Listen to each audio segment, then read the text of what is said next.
We were disappointed to hear today that the CP Rail has got an injunction to shut down the blockade. It was surprising to us because we've had good relations with the railway up until this time, and we had the impression that they weren't going to go into this direction. What does this mean for the blockade that you have here? Well, I guess it raises the tension and it raises the stakes here in this issue, and I can't comment on what that means until we have some discussion because it's a surprise to us.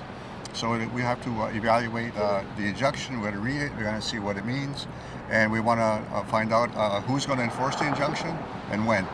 Those are the kind of questions we will probably have.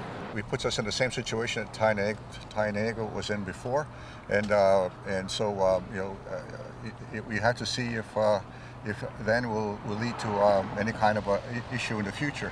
Mind you, the injunction to the Kahnawake was there for a long time. Like, they didn't enforce the injunction for many days.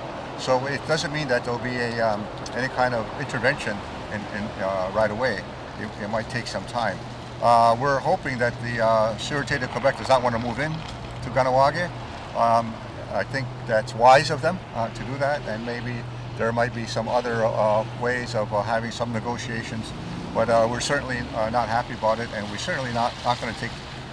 There's no plans to take down the barricades at this time. The railway, there has been communication with some people from Kahnawake with the railway said they didn't want to have any.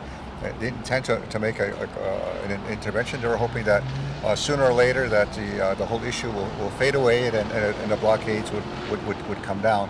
But apparently, perhaps their patience has run out. I don't know. I haven't spoken to CP Rail. I'd like to certainly hear them face to face what the relationship, what their reasonings were.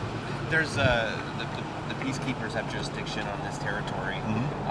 Do you expect them, as the police force in charge, to enforce that injunction? Well, I think the peacekeepers are one of us, and I think that the peacekeepers, you have to ask them that question. Okay.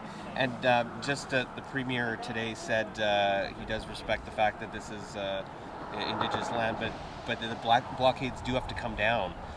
He wouldn't comment on the SQ. What if the SQ does show up here? Well, we'll find out. It's not a good idea, right? Yes, it's not a good idea. Now, we all remember Oka, and we don't want to have a repeat of that again. Do you consider this an escalation? Yes, absolutely. It's a provocation. So I think they'll raise the tension here in Kahnawake. You see movement popping up a little bit all over the country. How do you feel about that? Oh, well, it's encouraging for everybody, for us and for everybody to see that kind of support. I think the chiefs in Wet'suwet'en are also very encouraged by the support that they're getting, not only from Indigenous people, but from non-Indigenous people as well.